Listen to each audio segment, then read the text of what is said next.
Karbala की गर्म रेत पर जब जुल्मत का अंधेरा छा गया, तब हक की रोशनी बनकर मौला हुसैन उभरे।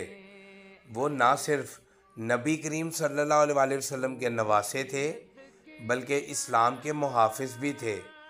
यजीद की बैत को ठुकराकर हुसैन ने बता दिया कि सर कट तो सकता है, मगर बातिल के सामने झुक नहीं सकता। भूख प्यास करबला में क्या कुछ नहीं बर्दाश्त किया हुसैन ने, मगर हक का परचम कभी झुकने ना दिया।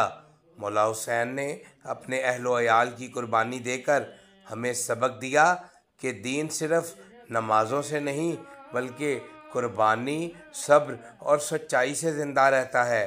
सलाम हो आप पर या हुसैन कि आपने जीने का असल मकसद सिखा दिया। लब्बैक या हुसैन।